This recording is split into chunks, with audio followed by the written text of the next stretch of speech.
RTDC chairman Dharmendra Rathore अपने जिले भर में तय कार्यक्रम के तहत अजमेर पहुंचे। इस अवसर पर धर्मेंद्र राठौर ने सुरसुरा में वाटर मशीन का उद्घाटन किया। इसके बाद अजमेर में कार्यकर्ताओं ने उनका भव्य स्वागत किया। धर्मेंद्र राठौर ने कहा कि आने वाले विधानसभा चुनाव में मुख्यमंत्री अशोक गहलोत के नेतृत्व में दोबारा सरकार बनाएंगे।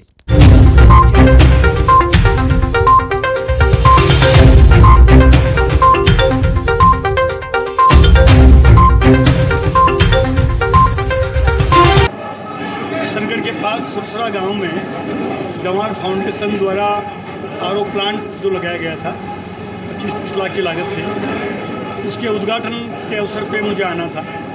दूसरा, ऊंटड़ा में एक सामूहिक निकाह का कार्यक्रम था और तेजाजी के मंदिर में दर्शन करने थे। उसके बाद मैं यहाँ आकर अभी बांसेली जाऊँगा, पंचायत भवन का उद्घाटन है। और बीच में नौरत गुजर जी ने सभी कांग्रेस परिवार के लोगों का एक मिलन रख लिया। अभी जो नव संकल्प शिविर उदयपुर में हुआ और कांग्रेस पार्टी ने जो फैसले किए, वो फैसले इतने बेहतरीन हैं जो आपके पास अखबारों में चैनल पे आ भी गए। अब पार्टी नई ऊर्जा के साथ, नए संकल्प के साथ पूरे देश में पदयात्राएं करेगी। कश्मीर से कन्याकुमारी 2 अक्टूबर से पदयात्रा प्रारंभ होगी। हर जिले में 75 किलोमीटर पदयात्राएं चलेंगी। और राहुल गांधी जी ने चिंतन शिविर में कहा था कि अब समय आ गया है हर कांग्रेस जन को जनता से कनेक्ट हो। उन्होंने खुद ने स्वीकार किया कि हमें कुछ जनता से जो डिस्कनेक्ट हुए बीच में, तो अब हमें वापस कनेक्ट होना पड़ेगा। पदयात्रा एक ऐसी है जो जनता से आराम से, सहजता से कनेक्ट हो जाता है। आप देख रहे हैं आज़ादी की गौरव यात्रा अजमेर से निकली, हमारे कल जयपुर जिले में थी, सभा थी कोटपुतली में, बहुत बड़ी सभा थी। कोटपुतली में माननीय मुख्यमंत्री जी, सामान्य अशोक गहलोत जी, प्रदेश अध्यक्ष डोटासरा जी सहित मैं जयपुर जिला यात्रा का प्रभारी भी था। बहुत शानदार सभा हुई और कांग्रेस का कार्यकर्ता अब पूरी तरह से एकजुट होकर पूरी नई ऊर्जा के साथ, क्योंकि हमारे प्रदेश के मुख्यमंत्री जी ने इतने फैसले जनता के हित में किए हैं कि पूरे देश में किसी सरकार ने नहीं किया। 10 लाख का जो बीमा है वो ऐतिहासिक फैसला है, बल्कि क्रांतिकारी फैसला है। आम जन को चिकित्सा, यानी वो उनका नारा था मुख्यमंत्री जी का, निरोगी राजस्थान, वो पूरी तरह साकार हो जाएगा। 5 लाख का उसमें दुर्घटना बीमा शामिल है। ओल्ड पेंशन स्कीम की जो बहाली, हिंदुस्तान में राजस्थान पहला राज्य है, यानी लीडिंग राज्य है जिन्होंने ये पहल की है। उसके बाद में कांग्रेस की सरकार छत्तीसगढ़ में है, वहाँ के मुख्यमंत्री जी ने भी वो फैसला लागू कर दिया है। यानी उस एंगल से अगर देखो तो पूरे हिंदुस्तान में कांग्रेस की सरकारों ने ही वापस कर्मचारी हित का फैसला, ओल्ड पेंशन स्कीम बहाल किया है। बाकी जहाँ जहाँ बीजेपी की सरकारें हैं और केंद्र में बीजेपी की सरकार है, मोदी जी की सरकार है, उनसे हम बार बार ये मांग करते हैं कि आप भी ओल्ड पेंशन स्कीम, क्योंकि पेंशन ही एक ऐसी चीज़ है जिससे कर्मचारी अपने आप की सुरक्षा महसूस करता है। बुढ़ापे की जो लाठी है वो पेंशन ही है। मैं कर्मचारी नेता रहा हूँ, इसलिए इस पीड़ा को, कर्मचारी की पीड़ा को मुझसे ज़्यादा कौन जान सकता है। और हमारे मुख्यमंत्री जी ने बिना कोई आंदोलन किए, बिना कोई इसको बहुत ज़्यादा मतलब ऐसा कोई आंदोलन, धरने, प्रदर्शन के बिना, वो ये जान रहे थे कि कर्मचारी की सुरक्षा का जो कवच है वो सरकारें हैं, और उन्होंने ये फैसला लागू किया। पेंशन का फैसला पिछले कार्यकाल में हो गया, अब इसको बढ़ा दिया गया है। 50 यूनिट तक किसान का बिल, यानी ये मान के चलो कि राजस्थान के किसानों का बिल बिल्कुल 0 हो गया है। कृषि का बजट अलग से पेश कर दिया गया है। कर्ज माफ़ी है जो हमारी राजस्थान सरकार के जो अधीन कोऑपरेटिव बैंक थे उनके पूरी तरह माफ़ कर दिए हैं। अब जो केंद्रीय बैंक हैं या रिजर्व बैंक से, या इसको कह सकते हो SBI है, और जो बड़े बैंक हैं जो राष्ट्रीयकृत बैंक हैं, उसके लिए तो हमारे मुख्यमंत्री जी ने लेटर लिखा है प्रधानमंत्री जी को कि आप भी एक हिस्सा दो, एक हिस्सा हम देते हैं, वो भी बात तो करेंगे।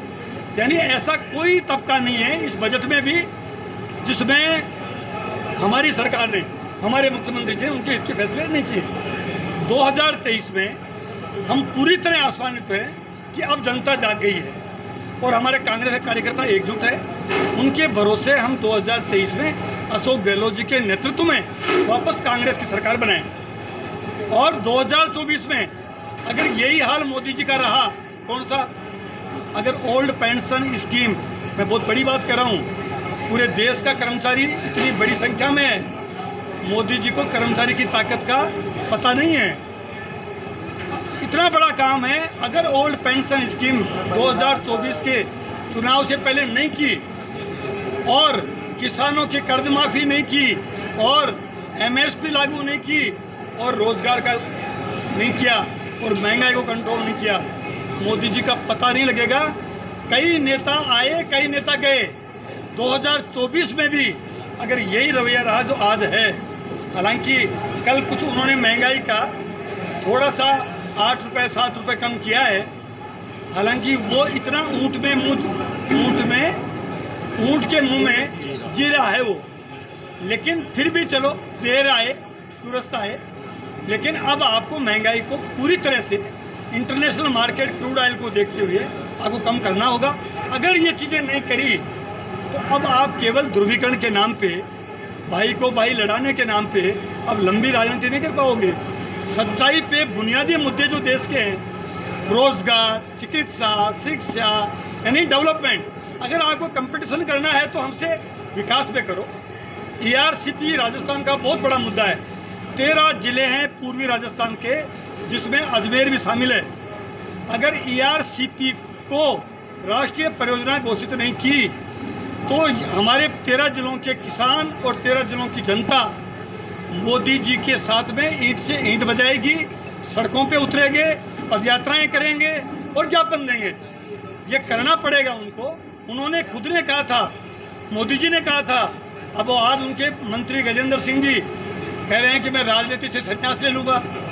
अब प्रमाण दे दिए, कुछ बोल नहीं रहे हैं, तो ऐसा नहीं चलेगा। अब आपको कंपटीशन करना है अगर कांग्रेस से तो विकास के नाम पे करो, गरीब की भलाई के लिए करो, यूथ को रोजगार देने के लिए करो, कुछ वेलफेयर के काम करो। कब तक करोगे?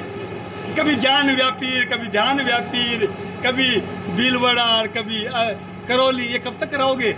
और हमारी सरकार ने तत्काल दंगों पर भी कंट्रोल कर लिया है, कुछ नहीं होने दिया कैजुअलिटी। उनकी मंशा के अनुरूप अभी काम हुआ नहीं है।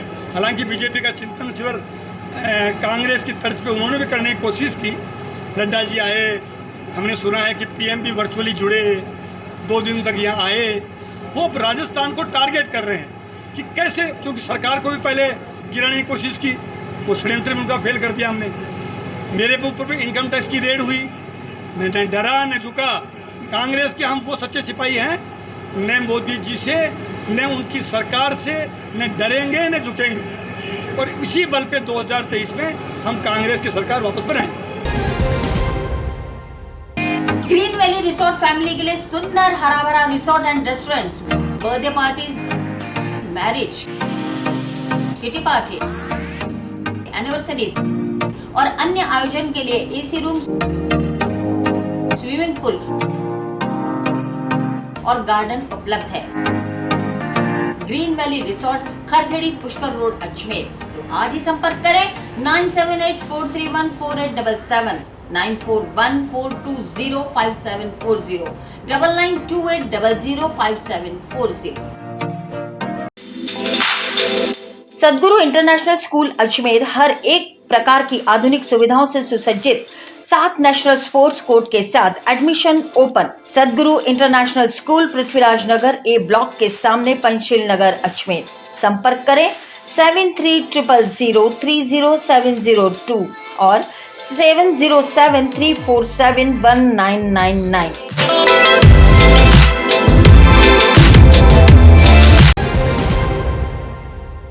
श्री लक्ष्मी विहार, फाइसागर रोड, अजमेर।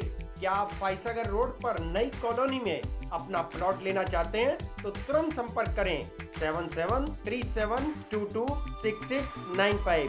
हमारे यहाँ उपलब्ध है 65 गज से लेकर 180 गज तक के प्लॉट्स। आज ही बुक करें, बने अपनी जमीन के स्वयं मालिक। अगर आप बना बनाया मकान भी लेना चाहते हैं तब भी संपर्क करें 8302503428। श्री लक्ष्मी विहार, फाइसागर रोड, अजमेर।